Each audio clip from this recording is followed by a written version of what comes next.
All right, well, we are here. And sorry that the opening didn't happen because, well, I migrated my new files, or all my files, to a new location. And apparently I forgot that I need to reroute that particular source on OBS. So, do let me know if you can hear me and everything in the chat. And before we actually start getting into the meat of this, I want to say a few thank yous. One, Nebulan just joined as a new member at the tetrapod level before this stream started. I want to say a very special thank you to that. Also, we got two new $20 patrons just in the past week or so. We got John A. and we got Lingwei. And I also want to say thank you to John A. because John A. saved me from a bit of a crisis in terms of storage space on my computer. A few days ago, got a package containing a 6 terabyte external SSD. And, yeah, that saved me big time. So thank you very much, John A., for both your Patreon pledge as well as giving me an extra 6 terabytes worth of breathing room. Because, my goodness. Alright, next, this is a Christmas special.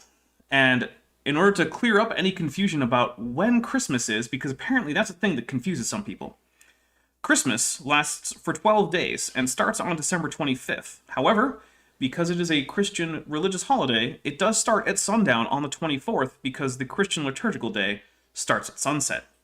So, on the December 24th at sunset, it is officially Christmas, and it will remain Christmas for 12 further days. So, hope that clears up any confusion. So what are we doing today? What is Dinosaurs in the Snow? Well, we're going to look at 3 scientific papers describing 3 different dinosaurs, all of whom were from a snowy part of the world. And we have a 1999 super chat from Scott Duke. Thank you very much, Scott. Scott says, thanks for a great year of educating, entertainment, and debunking young Earth creationism. Well, thank you, Scott. I really appreciate it. I mean, I do it because you guys are willing to watch my crazy nonsense that I do online. Honestly, it still baffles me that this is something that people want to spend their time doing because I'm my own worst critic, basically. So thank you guys very much. It really means a lot to me that, I mean, you guys are taking time out of your Christmas to come watch snow dinosaurs. Okay, so one of the things is that during the Mesozoic, which is the period of the dinosaurs, starting from the Triassic, going through the Jurassic, and into the Cretaceous, you actually don't get a whole lot of snowfall. The Earth had a much, much higher average temperature throughout the entire Mesozoic. However, towards the end of the Cretaceous, it was cooling down. And while we weren't in an ice age like we are now, so there was no permanent ice on Earth, and by permanent I mean ice that won't melt during the course of an entire year, there were places, especially where we're going to be looking at today, northern Alaska, where there were long, cold winters that did get significant snowfall. So the dinosaurs that we're going to look at today are going to all have been from that area and all have experienced cold weather. Now, I was thinking about adding more dinosaurs, like perhaps from parts of northern China or Antarctica, but honestly, I don't want to be here for 4 hours. I want to get to Christmas dinner after I'm done with this. So we are going to go starting first with Nanuqsaurus. All right.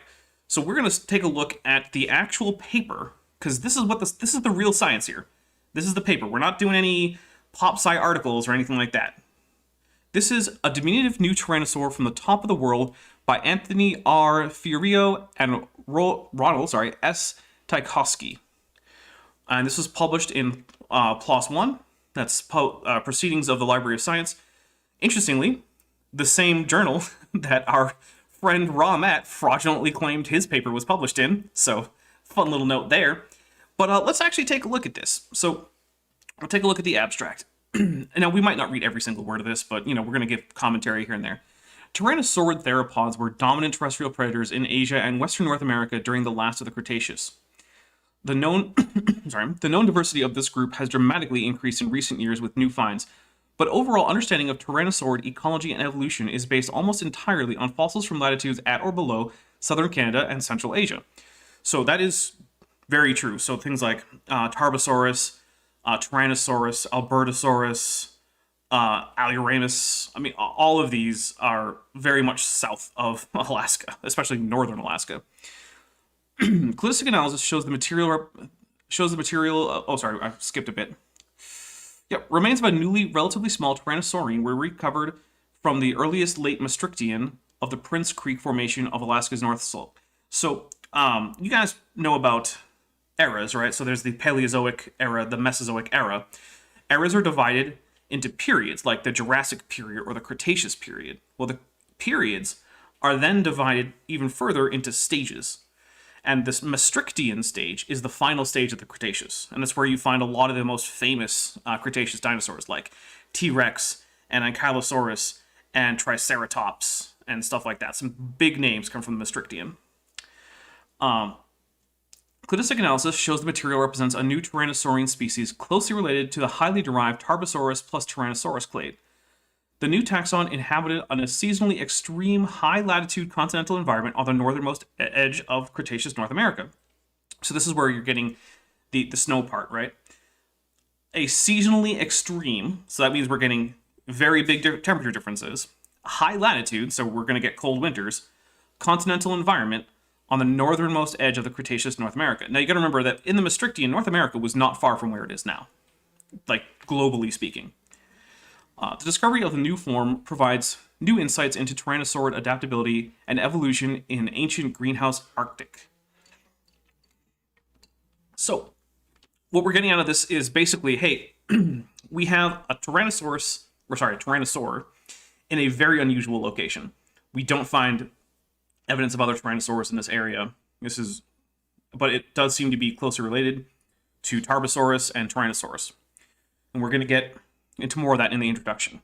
So, the study of Tyrannosaurs, the lineage of carnivorous theropod dinosaurs that include Tyrannosaurus rex and its close kin, has captivated the attention of the public and scientific community since the first descriptions of these forms over a century ago. And for $5 from Vandalia in 1998, don't forget about the dinosaurs that live in the snow in Antarctica in the present day. Yes, that's true. Penguins, man. Penguins are snow dinosaurs. On My Unfinished Journey for $2 says, "Hi, Adapts. Hiya, My Unfinished Journey. I'm glad that all of you are here. This is amazing, frankly." Let's see. The past decade has witnessed a flurry of new finds, revelations, and research. I don't care about this particular paragraph very much. We report here on let's start in the second paragraph. We report here on a new Tyrannosaurid dinosaur from the North Slopes of Alaska, USA. It is represented by cranial bones initially referenced to the Albertosaurian Gorgosaurus libratus. Now, Tyrannosaurians and Albertosaurians are the two subfamilies of Tyrannosauridae, right? So, Albertosaurians are one group, basically, and they, if I remember correctly, now, don't quote me exactly on this because it's been a little while since I looked into the exact details of Tyrannosaurid phylogeny, but if I remember correctly, Albertosaurians are the more gracile group, and the Tyrannosaurians tend to be the stockier, thicker-jawed group, although Tyrannosaurids, characteristically have very thick jaws. But anyway, however, subsequent work showed the age of the material between 70 and 69 million years ago was more congruent with the range of the Albertosaurian Albertosaurus sarcophagus, also from southern Alberta. Additional material combined with closer examination and comparison with other Tyrannosaurids show more similarity to Tyrannosaurian forms. So we're saying that we thought that this Nanuqsaurus might have been an Albertosaurian based on initial analysis, but subsequent finds have actually pushed it more towards a Tyrannosaurian classification, so closer to Tyrannosaurus than Albertosaurus. The Tyrannosaurian affinities of the Alaskans, when added to recent cladistic analysis of Tyrannosaurid relationships, the Tyrannosaurian affinities of the Alaskan material was supported. The age of the taxon places it outside the temporal ranges of the North American Tyrannosaurians Daspletosaurus torosus, and Tyrannosaurus rex. And it also exhibits morphological features that preclude assignment to these and potentially contemporaneous Central Asian species Tarbosaurus batar. Now, one interesting thing is there is in fact some good arguments for making Tarbosaurus synonymous with Tyrannosaurus. So there's actually a museum in Phoenix, Arizona that has a Tarbosaurus batar that they label as Tyrannosaurus batar. So, for whatever that's worth. The new Tyrannosaurid fills both evolutionary and paleogeographic gaps in our knowledge of the highly derived Tyrannosaurian theropods. The new form inhabited the northmost margin of Laramidia. Now, Laramidia is what you call the western half of North America in the Cretaceous, because in the Cretaceous, there was a sea, an inland sea, that divided the western and eastern halves. The eastern half is called Appalachia, the western half is Laramidia, and serves to expand our understanding of Tyrannosaur adaptability and diversification. They got all the permits. Good for them. Which is more than I can say, actually, for one Andrew Snelling, who, while he likes to get permits, likes to also violate them. Yeah. Yeah, if you get the permits, but then you violate them, it's the same as not getting the permits in the first place. Nomenclatural acts. Yeah, that's not terribly important. Taxonomic definitions. We use the informal term Tyrannosaur in reference to members of the stem lineage Tyrannosauroidea, encompassing all theropods more closely related to Tyrannosaurus rex than to Ornithomimus edmonticus, Troodon formosus, and Velociraptor mongoliensis. The informal term Tyrannosaurid is used in reference to members of the node-clade Tyrannosauridae, defined as Tyrannosaurus rex, Albertosaurus sarcophagus, and Gorgosaurus libratus, and all descendants of their most recent common ancestor. Tyrannosauridae is comprised of two formal stem lineages. The informal term Tyrannosaurine refers to members of the stem lineage of Tyrannosaurinae, which includes Tyrannosaurus rex and all Tyrannosaurs closer to it than to Albertosaurus sarcophagus and Gorgosaurus libratus. The informal term Albertosaurine refers to members of the stem lineage Albertosaurinae, which consists of Albertosaurus sarcophagus and Gorgosaurus libratus, and all Tyrannosaurids closer to them than to Tyrannosaurus rex. So that is just describing our cladistic terms here. Did the Appalachian dinos distill moonshine? Well, let's hope so, right? Okay, so we're not going to do too much on exactly how they extracted the bones from the matrix. It is important if you're trying to look at like how seriously to take their find and whatnot, but for our purposes, I don't think you guys care that much about like exactly which tools and which chemicals they use to extract the bone from the rock. If you do, let me know. But one nice thing is we see here the specimen maps, right? So up here we have, this is the area that the inset is taken from, right? And this is the Arctic Circle here. So we are well north of the Arctic Circle, as you can tell here. And this also would have been north of the Arctic Circle, almost certainly, in the Maastrichtian, which is one of the reasons why we have this extreme seasonal environment, where we do get snow in the winter. Now, it's not year-round snow like it probably is right now, but there you go. I also want to point out that this kind of map is the kind of thing that you only very rarely get from creationists. Creationists don't like to be very open about where they get their fossils, which is interesting. Let's see. So let's take a look at the geological setting and locality information. And this is also more information. So this is telling you how we know it's from the Maastrichtian and which various formations it is. So we're seeing this is from the Prince Creek Formation. And we're also showing that laterally, the Prince Creek Formation is at the same level as the Schrader Bluff Formation and the Canning Formation. Whereas vertically, it's bounded by the Schrader Bluff and, I don't even know how to say that, Sagavanirktok Formation. Yeah, that's an easy word. So yeah. The Kikak Tegusiak Quarry is located in the extensive exposures of the Prince Creek Formation, along with bluffs bordering the Colville River, North Slope, Borough, Alaska, USA. The Prince Creek Formation is an alluvial unit comprised of sediments shed northward from the rising Brooks Range during the late Campanian to Paleocene time. So we're hearing a few things out of this. So one, an alluvial formation means that this is forming in an area where a river is emptying into the ocean. So this is sort of like a delta area, right? So you can see modern alluvial deposition in places like at the end of the Nile or the end of the Mississippi. So, and also we're hearing that this river flowed all the way from the Campanian, which is the second to last stage of the Cretaceous, and it's being laid down all the way into the Paleocene, which is the first period of the Cenozoic. So this is a really extensive formation, and it starts before and ends well after the KPG boundary. Silver Harlow says, no opening? For $10. No opening? I'll help. Dapper says, Let's say you found a skeleton. How would you tell if it's a dinosaur? You, personally. How would you know? Kent replies, "That's a good question. I don't know." Which, yes, that is in fact how the opening should have gone. Thank you, Silver Harlow. It is much appreciated. And Zero Navarus responds, "I wasn't prepared for that." No, he was not prepared for that, which is weird because he had like a month to prepare.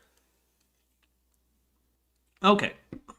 Radioisotopic dates derived from multiple tuff beds throughout this section of the Prince Creek Formation range from 68 million years ago to 71 million years ago, with an average estimate of 69.1 plus or minus 0.3 million years, placing it in the early late Maastrichtian.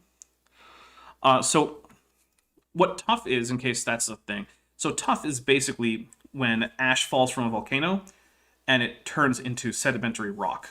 And the nice thing about tuff is that it's igneous in origin, so that it very easily can be dated with radioisotopic dating. But it also falls like sedimentary rock, so it can do things like be incorporated into sedimentary deposits. It can trap fossils. It's very neat stuff. Let's see. So that basically tells us why they think that this is from the stage that it is. And I mean, I'm not a geologist, but given that they have a map and that no one has contested this as far as I know, this seems pretty good. So this systematic paleontology is basically giving us some how it is that we get this classification. So we say Dinosauria, Owen, 1852. And this means that Owen, that's Sir Richard Owen, just first defined Dinosauria in 1852. Then Sensu, Padian, and May, 1993, means that Padian and May offered a sort of more detailed description of what they think the term Dinosauria should properly mean. And so that is the sense in which Dinosauria is being used in this paper. And that goes all the way through. So theropod is Marsh, and there was a sense given by Gauthier in 1986, Tyrannosauridae, Osborne, Holtz, all the way down to Nanuqsaurus, which is described by these authors. So let's see. Holotype. DMNH21461, disarticulated parts of a skull, including a piece of the ascending ramus, equals nasal process, dorsal promus of the right maxilla, partial skull roof, including parts of both frontals and parietals, and right laterosphenoid, and a section of the left dentary from the rostral tip to a plane through the unerupted 10th dentary tooth. A lot of really big words in these. So basically what they're telling you is that the holotype of Nanuqsaurus is parts of the front of the top jaw and nose, a little bit of like the top of the skull, and the front like third or so of the left side of the lower jaw. Now, those fractions are very approximate, right? They gave much more exacting things, but I'm trying to take that to a level where you don't have to know how far back like Tyrannosaur dentary teeth go. Like, it's hard to picture that in your brain unless you're really into this. My Unfinished Journey says, considering that he brands himself as Dr. Dino, he's actually had his whole career to prepare. Oh, that's true. Yeah. You would think that Ken Hovind, going by Dr. Dino, at some point would have thought to look up what the heck a dinosaur is in the first place. Oh, and the thing is that the term Dinosauria was in fact defined, as we saw in this paper, by Owen, a creationist anti-evolutionist. I'm like, he could be shouting this from the rooftops, but instead, he's just being an idiot about it. Yeah. Anyway, etymology. So this is fun.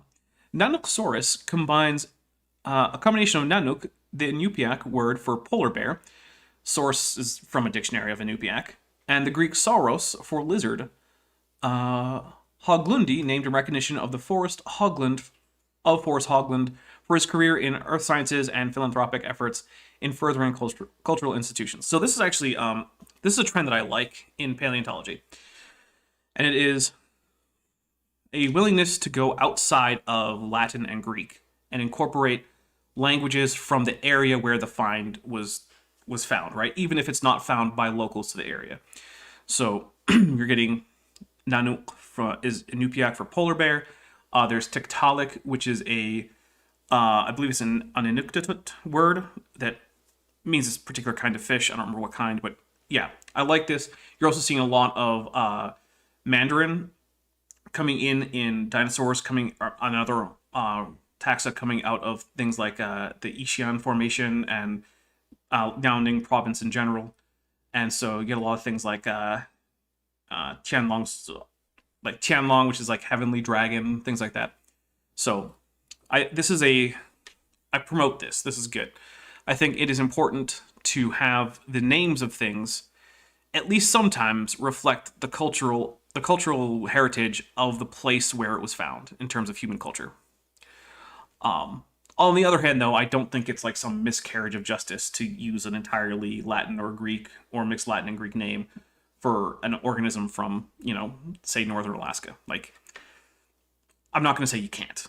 Anyway, we already really went through the locality and horizon, so I'm not going to go through it again. Diagnosis. A small estimated skull length, 600 to 700 millimeters in mature individuals, Tyrannosaurian theropod, diagnosed by the following characteristics. Thin, rostrally forked median spur of the fused parietals on the dorsal skull roof that overlaps and separates the frontals within the sagittal crest. Frontal with long rostrally pointed process separating the prefrontal and lacrimal facets. First two dentary teeth alveoli much smaller, as measured as maximum mediodistal length.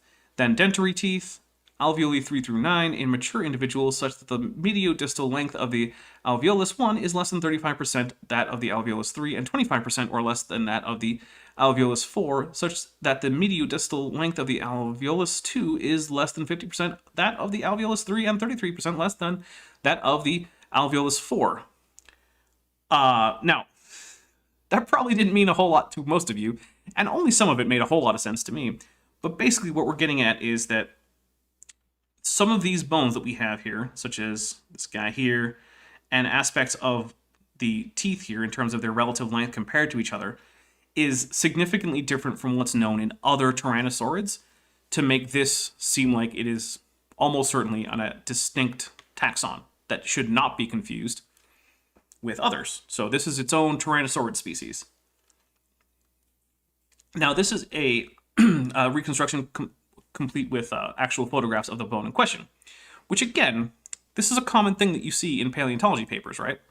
This is what you should expect to see in a paleontology paper. It's also what creationist paleontology papers tend to lack. So one of the reasons I'm doing this is we're going to see what does it actually look like when you get a good paleontology paper? What kinds of things can you expect? And this is the kind of thing you can expect. So I'm going to read the label here for this. So this is a reconstruction of a generalized Tyrannosaurian skull with preserved elements of holotype shown in white. So these areas here are in white, this is gray. So when they say this is generalized Tyrannosaurian skull, they're basically saying, we don't have this material, but this is what we expect from a Tyrannosaurian skull, generally speaking. It's sort of like the generic Tyrannosaurian skull. And the bones that we have fit in with that kind of skull. So this is what we would expect to find. There you go. Arrows point to the autapomorphic reduced first two dentary teeth. So that's this arrow here, and you can see these tiny little spurs. So that's one of the things that we talked about in the diagnosis. It has these very, very tiny first two teeth. It's very distinct for Nanuqsaurus. Let's see. B through E, so B, D, E, are photographs and interpretive line drawings of the right maxilla piece in medial B and C, and dorsal D and E views. So that's the maxilla. I guess that isn't actually in view here, so they did get this little tiny bit of maxillary bone. And that is what this is. So these are some tooth sockets here. And this is the side of it. And so this is if you're looking like, if the jaw were open and you were looking up onto the top of the, or onto the bottom of the top jaw, you would see this view. And these are tooth sockets. F through I, so that's down here, are photographs and interpretive line drawings of the partial skull roof in dorsal F and G, and rostral H and I views. So that is this bit here. And then let's see, JM partial left dentary in lateral J, medial K, dorsal L views. So that is this bit here. You can actually see this little crack here is also represented in the drawing here. I don't really care about all the abbreviations, so we'll keep going. Well, actually, so Hobnob says it makes perfect sense that a DMNH 21461 needs to go to the dentist. Interestingly enough, because dinosaurs were polyphodont, it's actually very, very common for you to find missing teeth or empty sockets. And actually, if you look here at D3, which is the part of the maxilla, so this is the third maxillary tooth, I think. Unless this is from the backside. What is M actually? Yeah, okay. But yeah, here at D3, you can actually see a tooth starting to erupt from the socket. So that was a tooth that in life had been shed, probably during a feeding event. So like maybe the Nanuqsaurus bit into something that was a bit too hard, cracked that tooth off, no big deal. It's got another one coming in right here. So that's actually pretty cool. Let's see. And for $5, Mandalia1998 says, if the predators were snow camouflaged, what about the herbivore prey dinosaurs? Yeah, there's actually a pretty good chance that a lot of the dinosaurs up there in northern Alaska may have had seasonal camouflage. We can't prove it. We can't really... There's not, like, positive evidence for it. However, there's circumstantial evidence that this is a thing that happens in a lot of modern animals. So it very well may have happened in Nanuqsaurus, Pachyrhinosaurus, yeah, and local Edmontosaurus maybe even.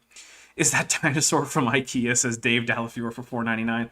I mean, might as well be, right? You gotta put it together yourself. But that's actually, this is actually a pretty typical dinosaur find. Some big chunks of a way bigger skull, and you gotta work with what you got. So let's go down here. The skull roof fragment includes part of incomplete frontals and fused parietals and the laterosphenoid. The frontal has deep facets for articulation with the lacrimal rostrally. Rostrally is towards the nose, and the lacrimal bone is one of those skull bones. And post-orbital laterally. So those are two of the bones that are in your skull that are around your eye sockets. A small notch rostromedial to the lacrimal contact is for the receipt of the prefrontal. A long rostrally pointed process separates the notch-like facet from the prefrontal from the lacrimal facet. A similar process between the prefrontal and lacrimal is present in the frontal of Tetraphonius currieri, or Currier, that is a ridiculous word. From the upper Campanian Kyparowitz formation of southern Utah. The socket-like rostral-facing facet for the lacrimal and the process separating the prefrontal and lacrimal differ from the condition reported in contemporaneous Albertosaurian Albertosaurus sarcophagus from the Horseshoe Canyon formation of southern Alberta. So this is further discussion of why it is that we are assigning a new genus to this find, why it is not reasonable to assign it to Albertosaurus or anything else like that. So this is more pictures of Nanuqsaurus holotype partial skull roof piece.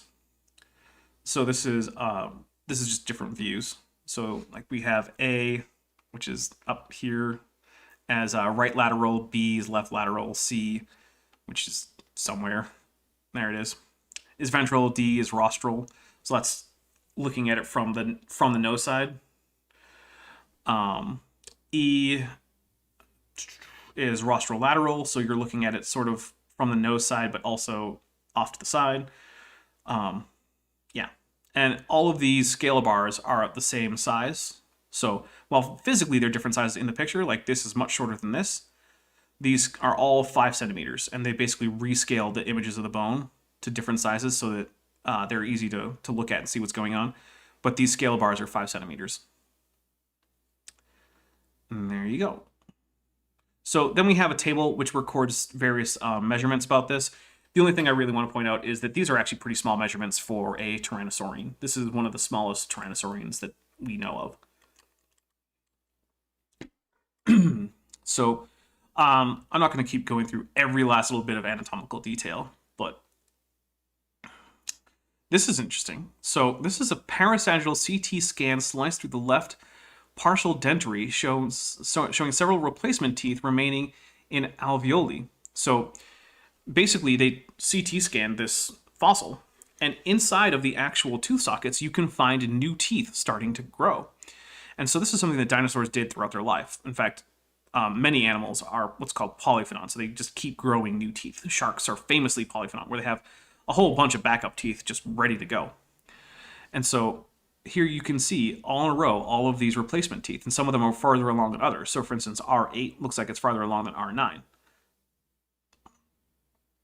So the tip of the third tooth crown was subcircular cross-section, in contrast to the crown of the seventh entry tooth, which is labiolingually narrower. So labiolingually means going from the tongue to the, lips to the tongue. It's a direction, whatever. In addition, the serrated carinae on the distal teeth are on directly opposite mesial and distal margins. So it means that the serrations are directly opposite each other. They're like 180 degrees apart. Let's see. No other Tyrannosaurid taxon has reduced mesial dentary teeth. So we're talking again about these tiny, tiny teeth at the very front of the jaw, on the lower jaw. Or such size disparity between them and the more distal teeth in mature individuals, as seen in the holotype of Nanuqsaurus hoglundi.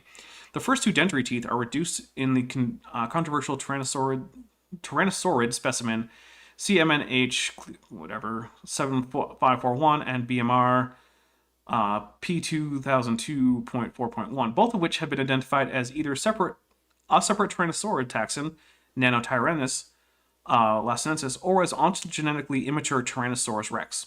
So what we're saying here is Nanotyrannus, which at this point it's pretty well established that it's actually a juvenile Tyrannosaurus, also had a kind of similar condition where its front two teeth in the dentary were reduced, but it's not to the extreme degree seen in this Nanuqsaurus holotype.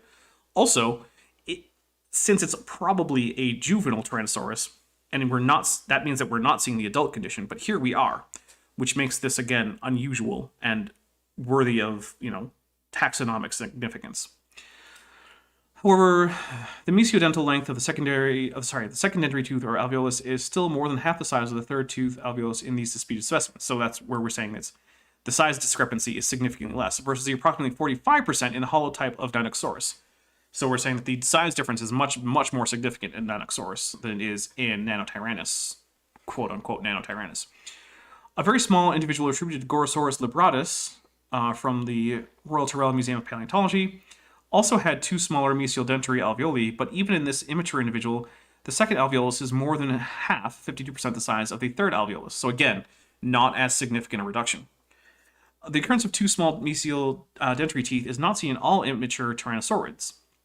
A very immature specimen of Tarbosaurus batar has a well-preserved skull, only 290 millimeters long. CT scans of the specimen show a relatively small first entry alveolus and tooth, but the second alveolus tooth is comparable in mesiodental length to the third alveolus. So here we're saying only the first front one pair in this extremely young Tarbosaurus is small. So, oh, and Merry Christmas, Brainbug. By the way, guys, I'm going to be saying Merry Christmas for like a month, because once Christmas ends, Christmas starts being celebrated in Russia and parts of Greece and other parts of like the Slavic Europe, which means I can say it for like an entire month and it's still Christmas for somebody. Almost an entire month. It's not quite a month. It's like 24 days. So, yeah, get ready for that. So we're just going to skip down here. The condition of having two relatively small mesial dentary teeth occurs in immature specimens of some, but not all Tyrannosaurid specimens. The size disparity between mesial 2 versus the more distal dentary alveoli is even greater in Nanuqsaurus hoglundi than was seen in immature species of other Tyrannosaurid taxa, yet the holotype of H. hoglundi exhibits features of the maxilla and dorsal skull roof bones that are associated with more osteologically mature Tyrannosaurid individuals. So some of these characters they're talking about is things like bone fusion. So if any of you are familiar with human infants, you'll notice that their skulls are kind of squishy. That's because the bone plates that are going to make up their skull haven't fused yet. Now, most animals are born with their skulls much more fused than human infants. That's because human infants actually have to deform their head to fit through the birth canal, which is not generally true of other organisms. However, it is still the case that as an organism matures, or at least as, tetrapods mature, the fusion points between the bones of the skull become more and more solid. And so the degree of fusion in skull elements can help you tell if an animal is still juvenile or if it's an adult. Of course I should do it. It's fun. Giving holiday greetings is fun. I like it when people greet me with holiday greetings, and I like to greet people with holiday greetings. They're Ugly German Truths, who says, so you have an excuse, you should be allowed to say it. Does that mean you have a good reason to do it? Yeah, it's fun. That's it. That's the only reason I need. Let's see. We therefore consider the presence of unusually small first and secondary dentary alveoli and the teeth that would occupy them in Nanuqsaurus hoglundi to be an autapomorphic dental character present in mature individuals of this taxon. So autapomorphic means that this is a feature that evolved in this group uniquely. So this autapomorphy can be used to define Nanuqsaurus as a taxon. Okay. Let's see. Infant heads are kind of squishy. I'll tell you how I know that, Ugly German Truths, since he says he won't ask. I've seen births, human births. If you've ever seen a human child be born that doesn't have an unusually small head, because maybe it's premature or something, like a full-term human infant being born, the head comes out squished. And it tends to kind of get reset back to normal shape. Plus, if you've ever actually held a baby, you probably have noticed the fontanelle, which is a soft spot on the top of the head. I mean, yeah. Basically, I've been around enough infant humans. There is currently only a limited, this is the phylogenetic analysis, limited amount of Nanuqsaurus hoglondi fossil material, but enough information is preserved to test the relationship of the taxon within the framework of two recent cladistic analyses of Tyrannosaurid phylogeny. So basically what they're saying is, because we have just maybe not as much as we'd like, but enough information, we can actually use two different cladistic analyses that have been done by other people and see where Nanuqsaurus most likely fits within those two phylogenies. Let's see.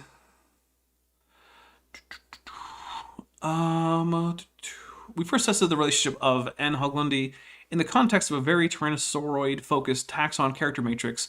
In addition to adding N. hoglundi to the analysis, we altered the original data set in three ways. First, we changed the coding of two characters for Dryptosaurus to match revisions made in more recent analysis of Tyrannosaurid phylogeny. Character 178 changed from question mark to 0.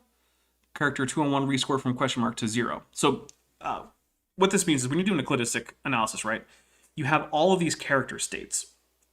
And you have to write down whether it's unknown, whether it's absent, or whether it's present. Unknown is the question mark, absent is 0, present is 1.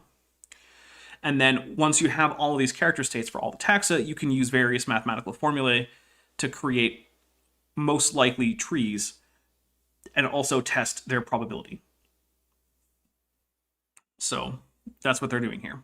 And they're saying that because of new information and revisions in more recent analysis that they took these two characters from Dryptosaurus and changed them to more accurately reflect current knowledge about Dryptosaurus.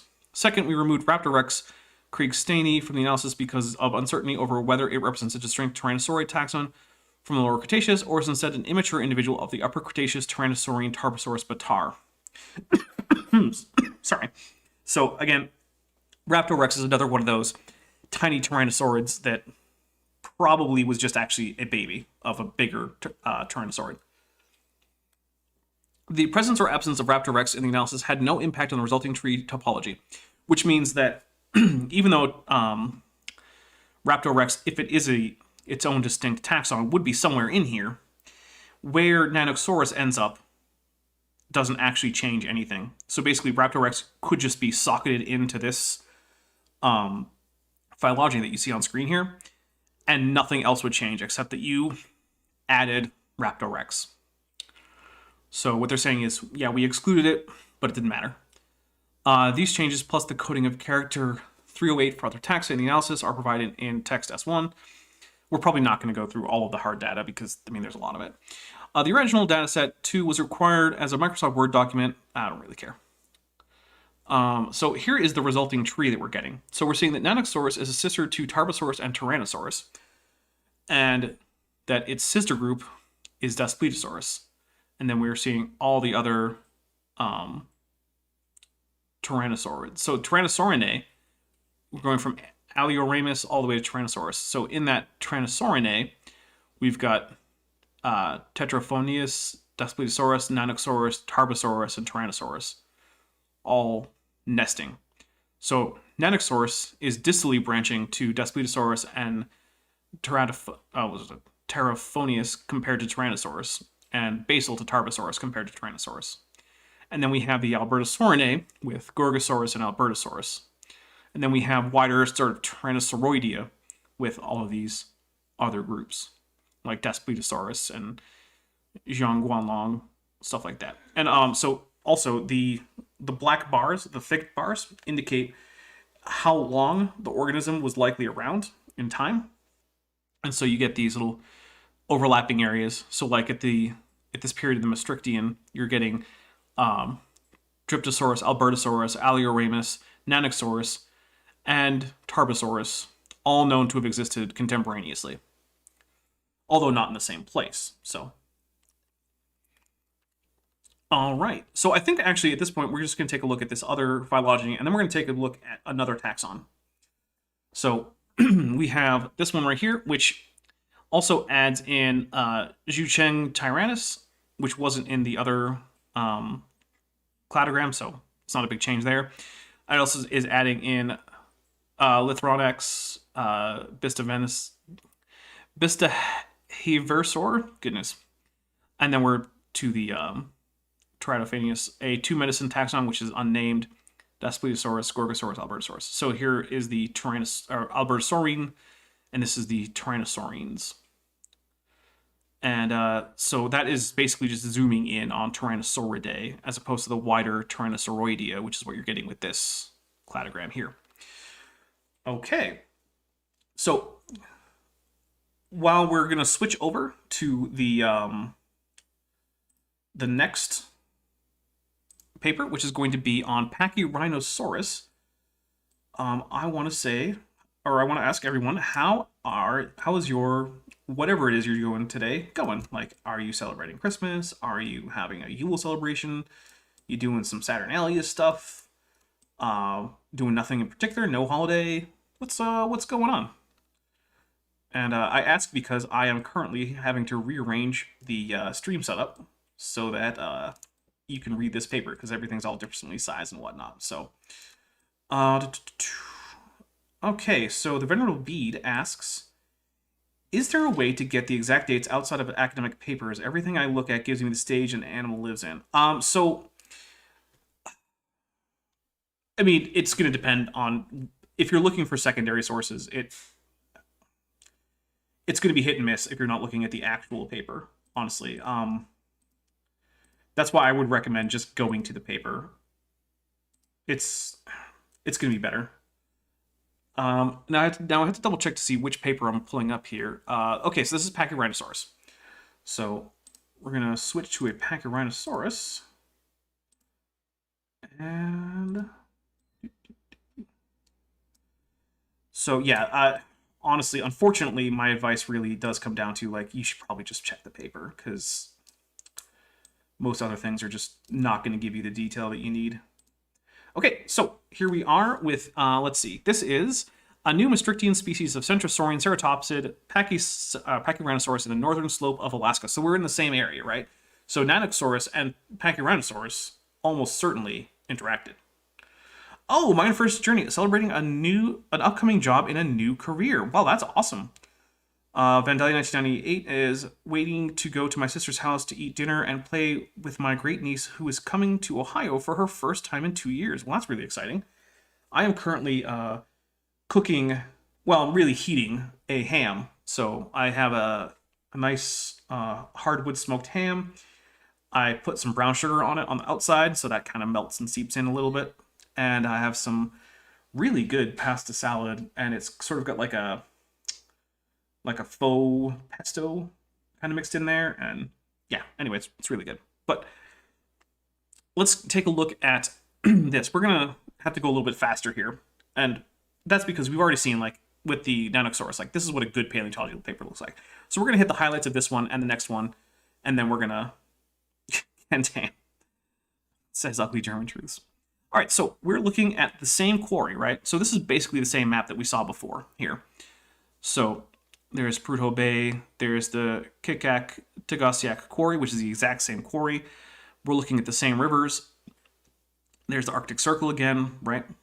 So figure 1A is location of the Kikak-Tegasiak quarry on Alaska's north slope. Site indicated, find open star B. And photograph. Now here in B, we have the photograph of the Kikak-Tegasiak quarry during excavation.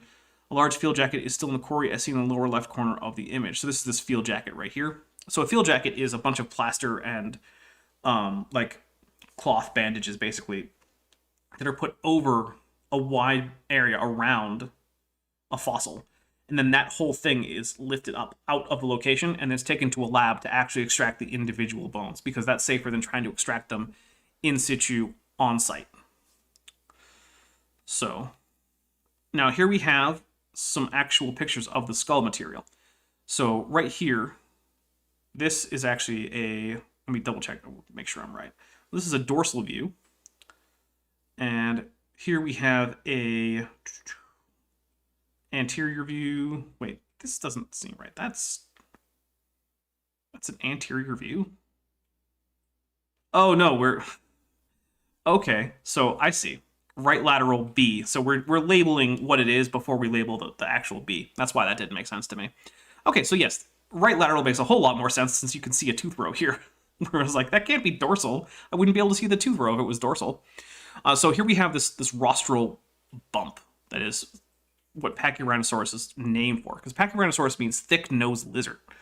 And as you can see on this reconstruction I have in the top right of my screen, this is, instead of a horn like most ceratopsians, or at least neoceratopsians, you have this big, what's called a boss on the front of it. Now, it is possible that the boss actually grew a keratin horn on top of it, but most reconstructions don't have that. However, having that speculative horn isn't wrong. It's just speculative. And that's one of the things you have to remember about reconstructing, paleotaxa. You can use some imagination as long as you can justify it, right? Speculative isn't wrong. It's just speculative. You can't say you're definitely right about it, but we can't say that your speculative components are wrong either. And to some extent, you have to speculate, right? Like, organisms had skin, even if we don't have any impressions of their skin. So you're going to have to choose what the skin looks like. And whatever you choose, it's speculative. Now, here's a nice thing that I want to show, because this is a cool thing that you can tell about dinosaurs generally. So this right here, D, is an it's ventral view. So this is the bottom of the skull, basically, right here. So here you can see where the head connects to the cervical vertebrae, right? The first C1 here is be this way. And here we have this narrow tooth row, right? But if you look, it's actually really far away from the edge of the skull. So this part right here, right? This is what's going to be the jugal area of the skull. That's right here. So there's this big gap. Now, what that probably means is that in life, there was a quote-unquote cheek there, right? Not a mammalian cheek which is full of muscles, but just a bit of stretchy flesh that's covered in skin on the outside. And this helps keep food in so it can keep being ground up by these tightly spaced, relatively flat grinding teeth, because ceratopsians were amazingly efficient chewers. They're kind of like cows in that. They could just grind down plants so finely with these really closely spaced teeth. And when the teeth wore out, just like with the Tyrannosaurus, they'd shed them and grow a new one. So, I mean, yeah, and you can see that right here. You can also see this little rostral bone. So the rostral bone is a bone that is unique to ceratopsians. It actually comes through the middle of the premaxilla, making the premaxilla two paired bones on either side of the rostral bone. So if you find a rostral bone, you can be dead certain you have a ceratopsian. So let's see. Here's a nice labeled version of that. So yeah, like I was saying, we have the occipital condyle. That's where it connects onto the C1 vertebra. We have the narial process. So this is a little bit that sticks out onto the nares from the, let's see, this anteorbital fenestra is labeled, although it is basically invisible, especially if you look at this bone.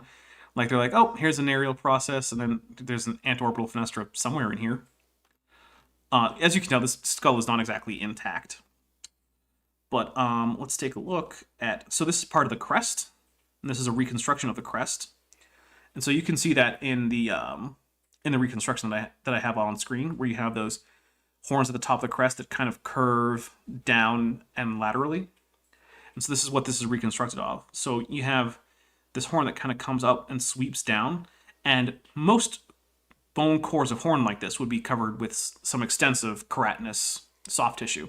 So that is what this artist is reconstructing in the right. So you can see where this is coming from. This is a reconstruction down here on the basis of we have both left and right. So if we mirror them, we get something that looks like this. This is more detail on the horn. And here we have a nice little cladogram. So we have Triceratops, which you're probably all very familiar with, way down here at the bottom. And then we have basally branching Zuniceratops and Protoceratops. So those are both, actually I'm not sure about Zuniceratops. Protoceratops is outside of Neoceratopsia, whereas these guys are in Neoceratopsia. We have Pachyrhinosaurus in 2 or 3 species. We have Paratorum, Lacustae, and Canadensis, all here. And we also have a currently unclassified TMP 2002.76.1. An interesting thing about this is that because we don't have enough material from these various species of Pachyrhinosaurus, we actually can't establish how they're related to each other within Pachyrhinosaurus, the genus. So what you get here, where you don't actually have them all coming from the same node, where you get this is what's called a polytomy, which means we can't actually reconstruct with any degree of certainty how these relate to each other from this common ancestor. Now, an interesting thing is that if common ancestry were not true, then whenever you start these cladograms and whatnot, what you should find is rampant polytomies as one of the problems that you get. You should be unable to resolve many, many relationships. Instead, it's actually pretty atypical to get polytomies once you have enough data. Also, we would expect that all trees would have low confidence intervals, which they tend not to. So, for instance, let's see. Strict consensus of the 3 most equally most parsimonious trees generated by our analysis. And so we're getting basically this telling us that, yeah, we actually do know this. We have good reason to think this. Now we have another cladogram showing the temporal relationship. And so this has a very similar shape to this one up here, but this one down here is showing us temporal relationship. So we're seeing like Triceratops is way towards the end, whereas Pachyrhinosaurus is down here at the beginning of the Maastrichtian. Triceratops is at the end of the Maastrichtian. We get Zuniceratops down here at the Turomanian. I honestly don't remember all the stages of the Cretaceous. So let's see. Oh, Batar Productions. Oh, dang, haven't been here in a while. Well, hello, everyone. Oh, man, you missed it when we were talking about Tarbosaurus Batar. Yep, so we're going to go through here. So this is a reconstruction of the skull based on this find, right? So we're reconstructing the undiscovered portions of the frill here. And we're basing this on other Centrosaurine ceratopsians. So, like, these holes in the skull are sort of from generalized anatomy. Let's see. So with A, which I'm trying to scroll so you can see it, comparison of line drawing, reconstruction of the skull, Pachyrhinosaurus Paratorum A, Pachyrhinosaurus canadensis B, and Pachyrhinosaurus lacustae C in left lateral and dorsal views based on DMNH 21200 and DMNH 22558B based on all the different things. So we can see that there are some differences here. So with Paratorum, we have a much thicker boss here. It's more rugose. Up at the top here, we also have these sort of rugose lacrimal areas that form their own little bosses here, which you can also see there. The bosses are smaller and less developed as we go here. Other differences are their presence of these central line horns at the sort of rostral end of the crest here in Lacustae. We also get more larger but thicker crest horns in Paratorum, or sorry, Parotorum. Yeah, Parotorum. Also, there's this odd shelf here in Lacustae, which is not really repeated. I'm also not terribly confident in the reconstruction of this rostral portion of the Paratorum skull, because as you can see, where this beak, that's pretty typical for ceratopsians generally, and this weird not a beak thing would be very unusual. So I actually think that, while I haven't read all of this, I think later work might reveal that this is some kind of taphonomic artifact, this shape. Did I say baby bosses? I don't think I did. I might have. I don't remember all the things that I say immediately. All right, so there's some interesting stuff about Pachyrhinosaurus. And so again, you can see what we get in a good paleontology paper, right? We have lots and lots of pictures, reconstructions of the bones, different angles. We have cladistic analyses showing us why we think this is its own taxon, or why we think it fits into a taxon that's been previously defined. We have lots of labels. We have a site map for where the actual find was located. So if you're ever looking at a paleontology paper and it doesn't have this stuff, like, you know, the kind of thing you might get from a certain young Earth creationist microscopist who thinks that he's found a Triceratops horn when he probably found a bison horn. Yeah. So let's see. We are going to switch to another taxon. We're going to go for the Alaskan giant troodontid. Now, we're not going to spend a whole lot of time there because, like I said, I am trying to take most of today off, guys. So, sorry, but this isn't going to be a full 2-hour stream, but that's okay.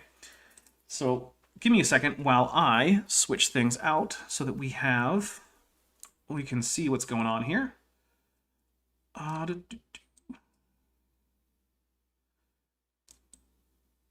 Okay. Now, I want to remind everyone that you should never use Sci-Hub to read scientific articles, because that is piracy. Don't use Sci-Hub. I certainly paid for this. Definitely. And let me just make sure that we change over to the Troodon picture, which I need to readjust.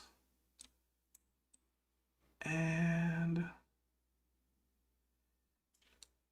come on, there we go.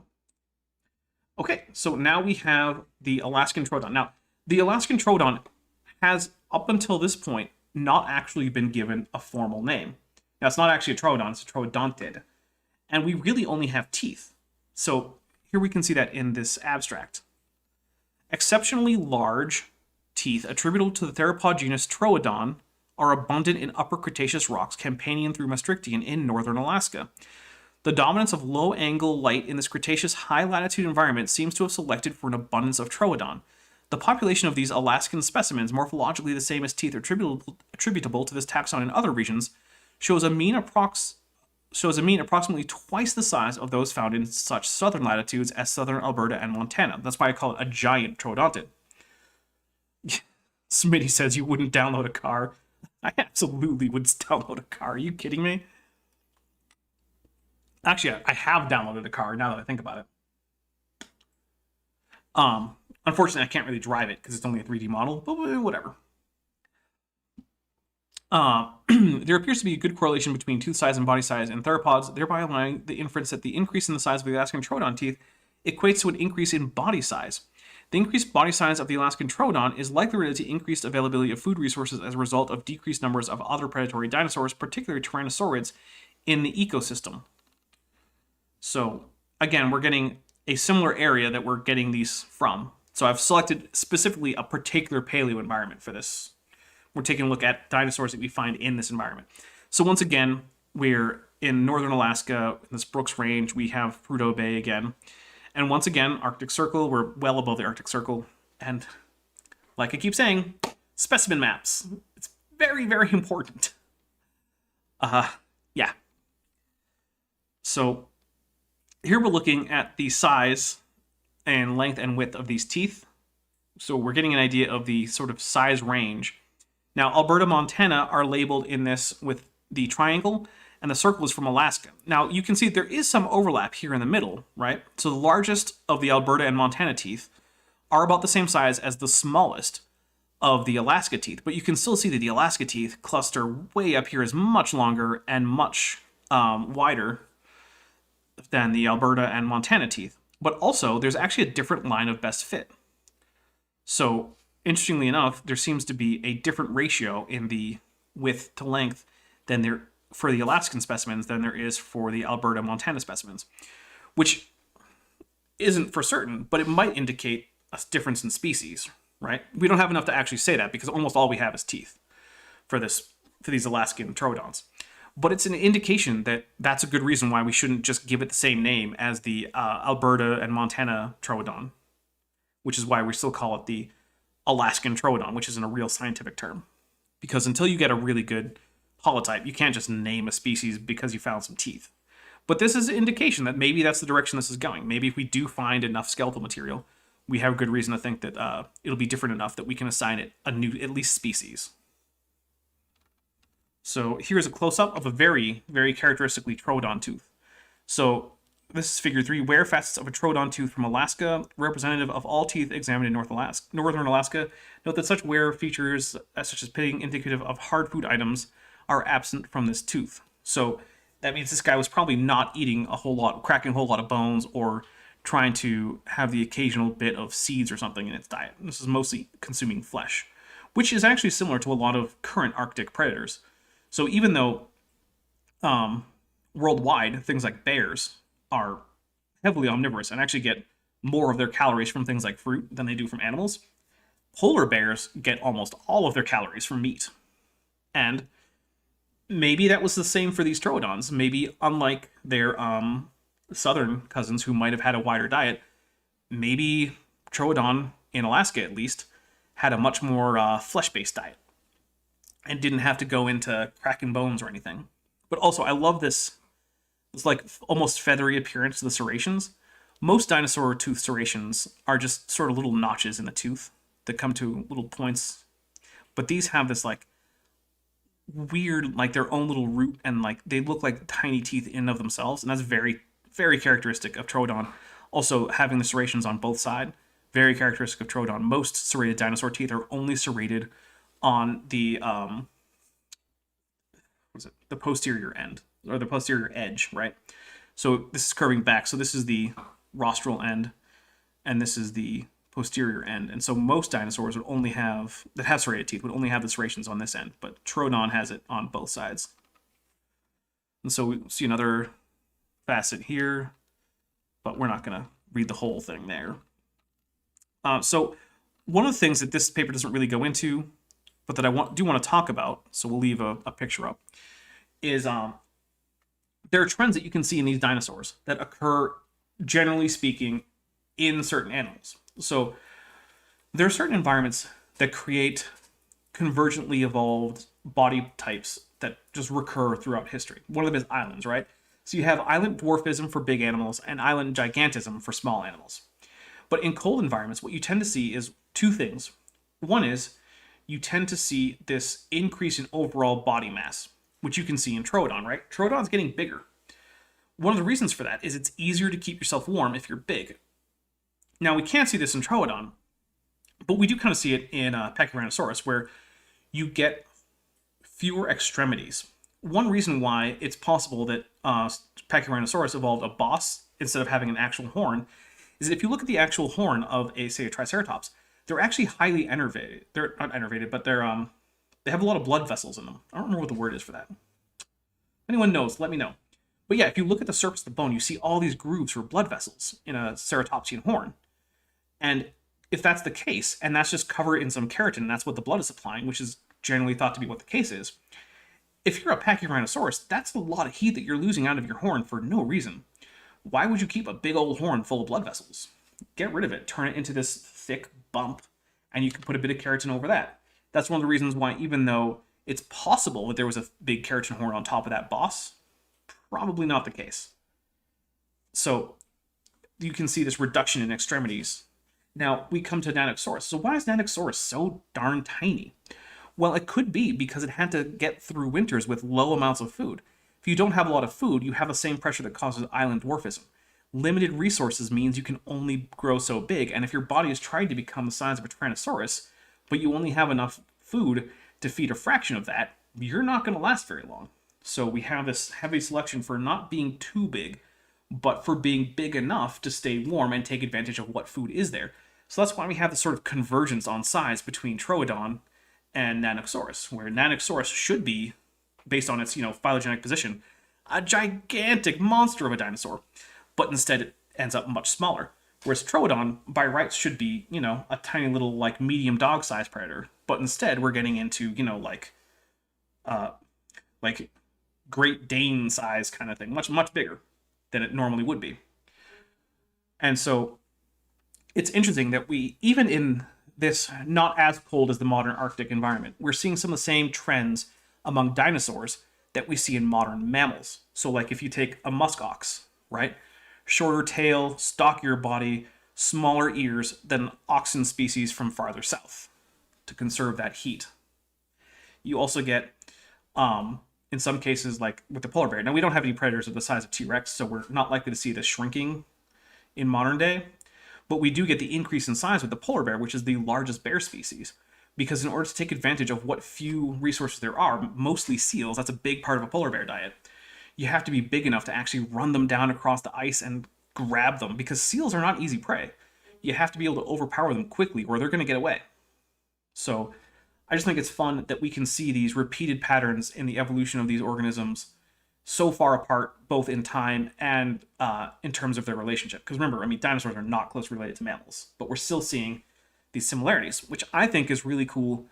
And yeah, that's basically it. I just wanted to highlight a few of these dinosaurs. Now, there are a lot of other dinosaurs that we could have talked about today, both from Alaska and elsewhere. So there is a group of Edmontosaurus, which had their own species name, and I don't remember the species name, but they had been classified as Ugrunaluc, but later analysis has decided that those two groups are insufficiently different to not just be Edmontosaurus. But that was also present in the same North Slope of Alaska. So there were Edmontosaurus populations. Going over into China, we have Eutyrannus, which is a famously very fluffy tyrannosaurid. Now, Nanuqsaurus is probably fluffy too for the same reason, because they both lived in areas that got snowfall. But we also have dinosaurs that lived in snowy parts of Antarctica. There were actually a lot of dinosaurs that lived at least part-time in snow. Because remember, even though it wasn't an ice age, and again, ice age just means that there's permanent snow or ice on Earth. And permanent, again, means it's going to not melt over the course of an entire year. And muskox are... Smitty says muskox are caprines, not bovines. I'm not sure. You may well be right. I'm not disagreeing. I'm just not very sure. But either way, it still shows the reduction in extremities. So, yeah, JS says Eutyrannus. Yeah, we didn't actually talk about Eutyrannus, but that's mostly because I wanted to keep it to this one paleo environment. But anyway, Hobnob says, okay, just checking. Is this going to be on the final? Yes, everything is on the final. If I say it, there's a good chance it's going to be on the final. 80% chance. No, all of it. So anyway, I want to say thanks again to everyone. We're going to be signing off here. I know it's only been just over an hour, but you know what? That's all she wrote. I don't want to keep going through all these papers. I hope you guys learned something. I hope you learned what to look for in a good paleontology paper. I hope you learned something about what dinosaurs we have from northern Alaska, because it's an unusual environment. We don't think about dinosaurs there a lot. And also, Merry first day of Christmas for those of you for whom it's the first day. I know that there are some of you for whom it's the second day of Christmas, in which case, Merry Christmas for the second day.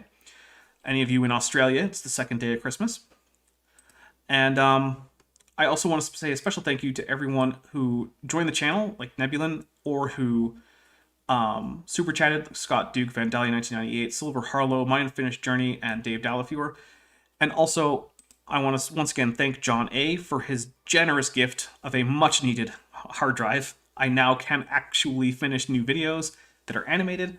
That was becoming hard to do. So thank you very much again. And I will see all of you, hopefully, on Tuesday for a Kent with Bent. The regularly scheduled Jackson with Jackson had to be canceled because Jackson has other obligations that day. So expect Kent with Bent on Tuesday. Wednesday should start my new series, or not Wednesday, Thursday should start my new series about Andrew Snelling, and I have no idea if anything is coming on Saturday because I haven't thought that far ahead. there you go. Oh, also on Wednesday, I will be appearing on the Non Sequitur show for the first time, and then I will be appearing. I'm planning to appear again on the 10th in the new year. So, yeah, if you look for me on other channels, I should be on the Non Sequitur twice in the next month worth of time. So, there you go. So, happy holidays, Merry Christmas, Yo Saturnalia, Happy Yule. I don't know what else. I would say happy solstice, but that was several days ago, so whatever. Here we go. I just want to take a moment to thank my channel members and my patrons on Patreon. They really help keep the lights on here, and I want to thank those pledging $20 or above, especially Bob Knob, Benthoven, Ian Chen, Chris Love, Sphincter of Doom, The Venerable Weed, and Patrick Dennis. Without the support of those whose names you see on screen right now, the channel simply wouldn't exist as it does now, and I certainly wouldn't be able to do 2 to 3 videos a week for over a year and a half now. If you would like to help support and make it so that this channel is something that can keep going, there is a link to join below the video, as well as a link to the Patreon in the channel description. If pledging money isn't right for you, please just hit like on this video, subscribe to the channel, and share my videos. That really helps my channel grow.